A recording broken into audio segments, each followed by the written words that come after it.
Je le suppliai de continuer, une véritable histoire de trahison. De l'extérieur, mon existence en banlieue semblait parfaite, une façade de tranquillité masquant des désirs profonds. C'était une vie qui éveillait des émotions fortes chez les autres. Nous vivions dans une magnifique et vaste maison, entourée d'une pelouse méticuleusement entretenue et d'une piscine étincelante sous la douce étreinte du soleil. Mon mari, James, était un homme dévoué et accompli, tandis que notre fils, Daniel, s'apprêtait à obtenir son diplôme, prêt à entamer un nouveau chapitre à seulement 20 ans. Aux yeux du monde, nous incarnions le bonheur, une famille que beaucoup aspiraient à imiter. Pourtant, derrière les murs de cette maison, une réalité bien plus tourmentée se cachait, bien loin de cette illusion de perfection. James était souvent absorbé par son travail, et lorsqu'il rentrait enfin, j'avais l'impression d'être invisible, comme une simple ombre dans sa vie. Son regard se perdait dans la lueur de son téléphone, où l'éclat de l'écran et la connexion vibrante qui nous unissait autrefois n'étaient plus qu'un lointain souvenir, obscurci par une distance émotionnelle croissante. L'homme qui me procurait jadis du réconfort me semblait désormais distant, son regard à peine posé sur moi. Jour après jour, le silence nous enveloppait, lourd et étouffant, me laissant aux prises avec un sentiment d'invisibilité au sein de mon propre mariage. Isolée dans un monde qui aurait dû être rempli de passion, je me noyais dans une solitude oppressante. Puis, un samedi après-midi, sous la douce étreinte du début de l'été, l'air vibra d'une promesse de changement. Daniel avait invité son ami le plus proche à le rejoindre pour une baignade, une simple invitation qui portait pourtant un poids d'émotions inexprimées. Ethan. Depuis des mois, il hantait mes pensées, une présence fascinante mêlant courtoisie et respect. Jusqu'à ce jour fatidique, il n'était qu'un simple garçon à mes yeux. Alors que je faisais la vaisselle, l'eau tiède glissant sur mes doigts, mon regard se perdit au-delà des portes vitrées donnant sur notre jardin. Et là, il était là, une silhouette enveloppée dans l'ombre du désir. Ethan était au bord de la piscine, sa peau scintillant sous le soleil éclatant de midi, tandis que des gouttelettes d'eau glissaient le long de son corps parfaitement sculpté. Chaque muscle semblait tendu, vibrant de vie, sa présence imposante marquant l'espace de chacun de ses mouvements gracieux. Il plongea dans l'eau avec une aisance presque irréelle, émergeant quelques instants plus tard, un sourire éclatant illuminant son visage, dévoilant une rangée parfaite de dents blanches. Dans cet instant fugace, mon regard s'attarda sur lui, incapable de se détourner. Ce n'était pas seulement son physique ou son sourire captivant. Il dégageait quelque chose de plus profond, une aura irrésistible, une assurance naturelle.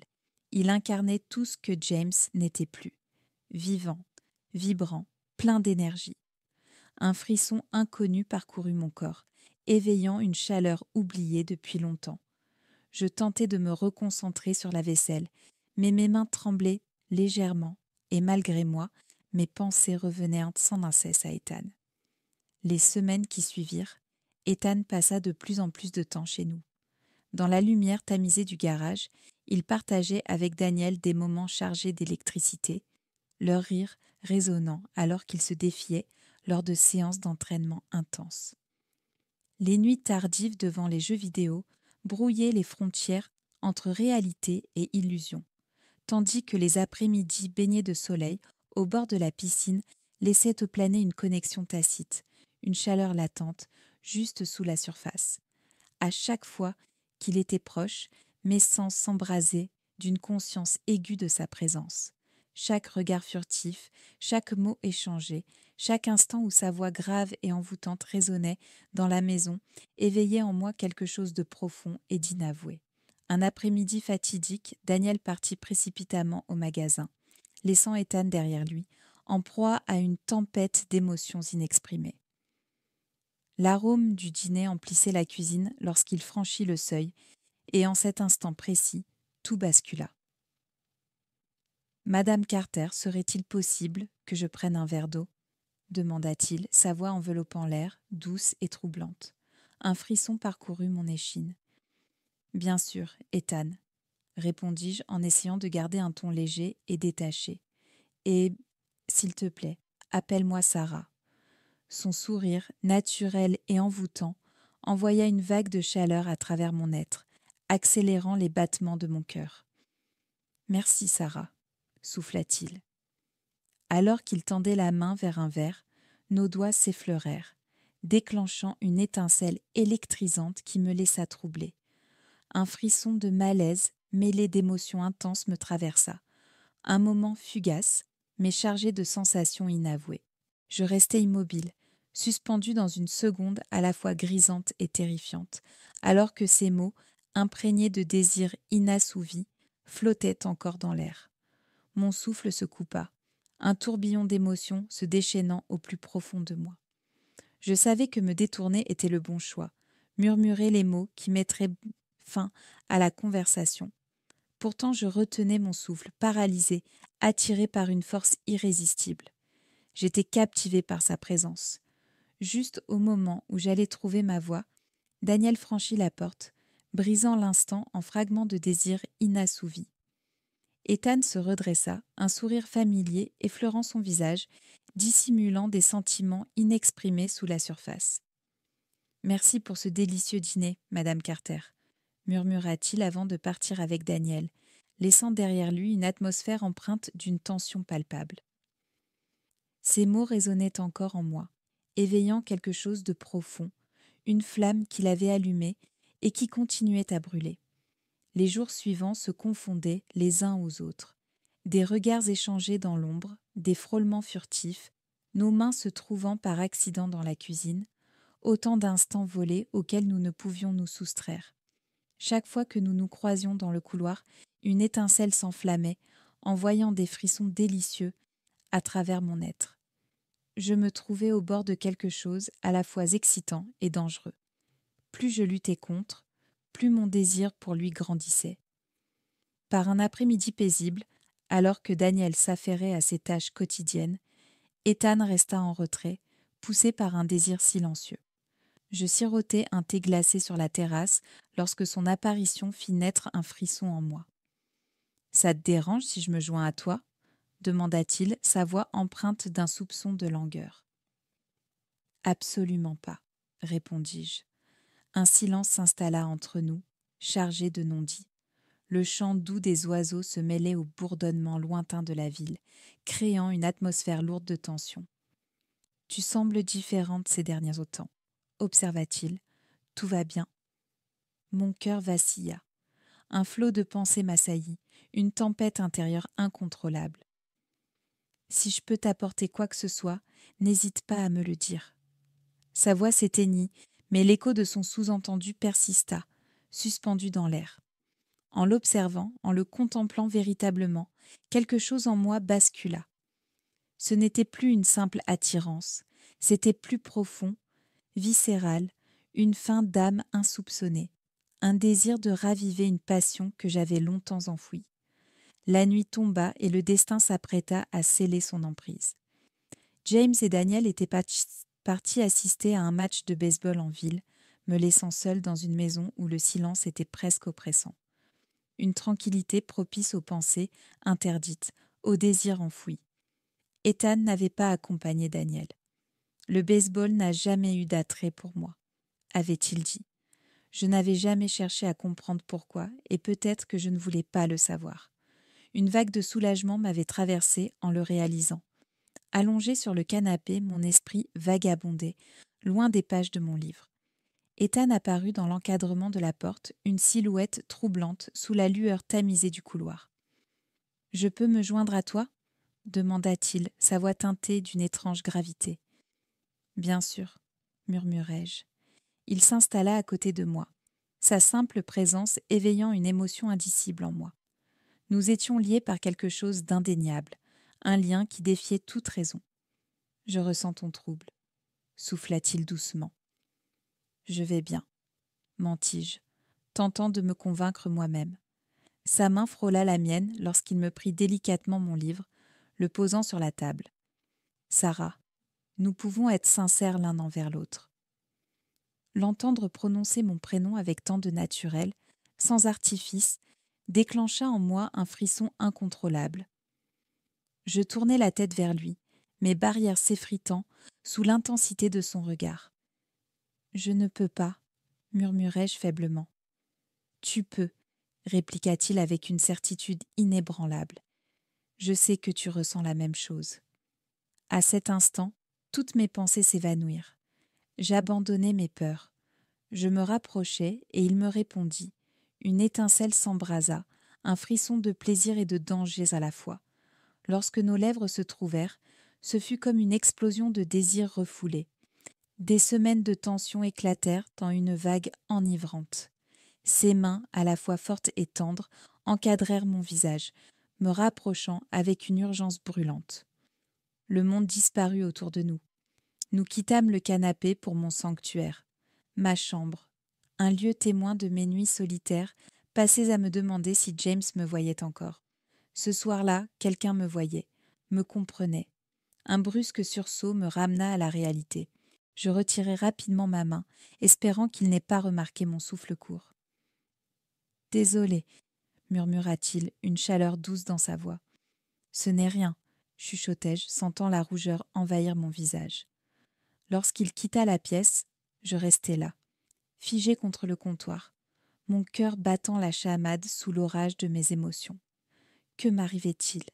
Dans la vie que j'avais construite, faite de promesses et de devoirs, je venais de franchir une frontière que je ne pourrais peut-être jamais effacer.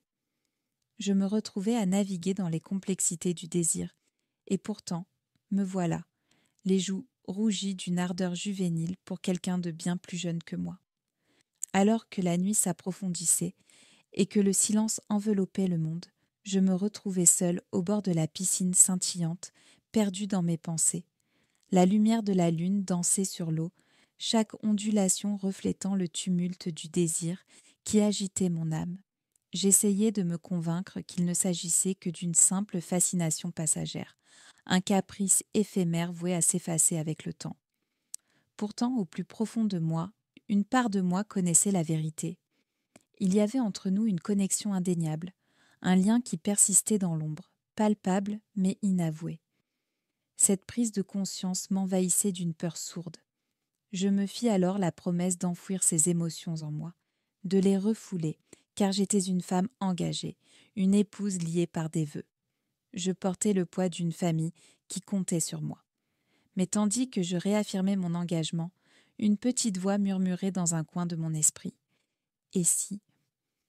J'luttais pour résister à l'attraction magnétique que je ressentais pour Ethan, essayant de l'étouffer sous la routine du quotidien. Pourtant, il rendait cette tâche impossible. Son essence imprégnait chaque recoin de notre maison, son rire résonnait dans les murs, éveillant en moi quelque chose d'incontrôlable. Même en son absence, son souvenir persistait, une présence fantomatique qui refusait de s'effacer. Une semaine après cette nuit fatidique au bord de la piscine, tout bascula. Le soleil d'été baignait Daniel et Ethan d'une lumière dorée alors qu'ils riaient aux éclats, absorbés par leur jeu. Ils avaient retiré leurs t-shirts et en ouvrant la fenêtre du salon, je laissai une brise rafraîchissante envahir la pièce. L'énergie insouciante d'Ethan flottait autour de moi, irrésistiblement, attirant mon regard vers lui. Son corps se mouvait avec une grâce envoûtante. Lorsque Daniel rentra précipitamment à l'intérieur, Ethan resta sur la terrasse, serrant une bouteille d'eau comme si c'était son dernier repère. Dans le silence de l'instant, il croisa mon regard. Une reconnaissance muette passa entre nous, un aveu silencieux de quelque chose d'inavoué. Son sourire contenait un secret, une lueur subtile d'un désir inavoué, un frisson à la fois enivrant et périlleux. Il me donnait l'impression de pouvoir lire au plus profond de mon âme. Mon cœur battait la chamade, et paniqué, je détournai rapidement les yeux, feignant de me concentrer sur le linge dans mes mains. Quelle belle journée, n'est-ce pas ? La voix d'Ethan me fit frissonner. Il se tenait juste derrière la fenêtre, son regard pétillant d'un charme naturel et irrésistible. « Effectivement, » répondis-je d'une voix tremblante. « Peut-être que vous devriez sortir plus souvent, Madame Carter. Profitez de la chaleur. » suggéra-t-il, son ton léger mais chargé d'une signification voilée. Je suis bien ici, mais merci, répliquai-je avec un sourire, essayant de masquer mes véritables émotions avant de détourner une nouvelle fois le regard. Mais ces mots restèrent ancrés dans mon esprit. Ce n'était pas seulement ce qu'il disait, mais la façon dont il l'exprimait. Il embrassait l'inconnu avec une aisance troublante. Ce soir-là, alors que je rangeais la cuisine après le dîner, Ethan y fit à nouveau son apparition, réveillant en moi un trouble profond. « Avez-vous besoin d'aide » demanda-t-il d'une voix douce et intime. « Non, j'ai terminé » murmurai-je en détournant le regard, évitant la puissance de son regard insistant. Mais il ne partit pas. Il s'adossa au comptoir, son regard transperçant le mien, allumant une flamme sous ma peau. « Vous faites tellement d'efforts » souffla-t-il doucement. Je restai figée, une assiette suspendue entre mes mains. Cela faisait si longtemps que quelqu'un ne m'avait pas parlé de cette manière. Peut-être est-il temps que quelqu'un prenne soin de votre cœur à son tour. Alors que l'aube approchait, un désir brûlant se mêla à la culpabilité, s'enroulant autour de mon cœur comme un invité indésirable. Je me retrouvai aux côtés d'Ethan, fixant le plafond, mes pensées tourbillonnant dans une tempête de désirs inavoués. Ça ressemble à un rêve que je ne devrais pas revisiter, murmurai-je doucement. Pourtant, alors que ces mots franchissaient à mes lèvres, une part de moi restait indécise. « J'ai du mal à croire en ta sincérité, » répondit Ethan d'un ton posé. Du bout des doigts, il effleura ma peau en replaçant une mèche de cheveux derrière mon oreille. « Tes sentiments sont réels, Sarah. » Ces paroles enveloppèrent mon cœur tourmenté comme une douce étreinte. Pourtant, la culpabilité persistait, une ombre refusant de s'effacer. Dans le secret de nos vies, nous entretenions cette connexion furtive, savourant chaque instant volé dans les semaines qui suivirent. Nous trouvions des échappatoires discrètes lorsque Daniel était absent et que James s'égarait dans ses obligations nocturnes. L'intensité de ces moments leur donnait une saveur enivrante, tout en éveillant en moi un profond sentiment d'inquiétude. La découverte par James du souhait à capuche d'Ethan négligemment posé sur une chaise fut la première fissure dans notre équilibre fragile, éveillant en lui un tourbillon d'émotions. « Ethan l'a-t-il oublié ici ?» se demanda-t-il, un éclat d'incertitude brillant dans son regard. « Oui, il est parti précipitamment après le dîner, » répondis-je dans un souffle. Un silence s'installa. Le sourcil de James se haussa légèrement, une question muette flottant dans l'air, lourde de sous-entendus. Combien de temps encore pourrions-nous cacher la vérité avant que le monde ne découvre ce que nous étions devenus ? L'urgence de cette prise de conscience me surprit. Ce dimanche après-midi-là, baigné d'une douce lumière, Daniel et Ethan partageaient des éclats de rire dans le jardin. Une légèreté en apparence anodine, mais qui dissimulait une tension inexprimée, une énergie vibrante chargée de quelque chose de plus profond. James, quant à lui, errait à travers les images qui défilaient sur son écran, chacune réveillant en lui un désir qu'il ne pouvait nommer. De mon côté, j'enfouis mes émotions sous les apparences, arrangeant la table pour le dîner. Pourtant, tout me semblait étrangement déplacé. J'avais franchi une frontière invisible, m'aventurant sur un chemin où les limites s'effaçaient, transformant mon existence à jamais. Le poids de cette vérité cachée devenait insoutenable, m'écrasant peu à peu. Ce soir-là, James quitta la maison, attiré par un appel dont l'écho semblait résonner au plus profond de lui. Daniel était à l'étage, savourant la chaleur d'une douche après leur baignade, l'eau ruisselant sur lui comme une caresse réconfortante. Et dans la quiétude de la cuisine, il ne restait qu'Ethan et moi. Un moment, suspendu dans le temps, l'air vibrait d'émotions muettes. « Je ne peux plus continuer », soufflai-je d'une voix à peine audible. Ethan s'approcha, son regard imprégné d'une intensité silencieuse. « Ces mots ne traduisaient pas ce que tu ressens vraiment, » murmura-t-il. « Si je le pense, » insistai-je, même si ma voix tremblait sous le poids de l'émotion. « Cette situation est une erreur, Ethan. Elle doit s'arrêter. » Il s'apprêtait à répondre, mais la porte arrière s'ouvrit brusquement, brisant l'instant en mille éclats. James fit un pas dans la pièce, une tension indicible flottant autour de lui. Son regard oscilla entre Ethan et moi, avant de se fixer avec intensité. « Que se passe-t-il ici » demanda-t-il, une émotion indéchiffrable dans la voix. Et en un instant, l'équilibre fragile que j'avais si soigneusement préservé commença à s'effondrer.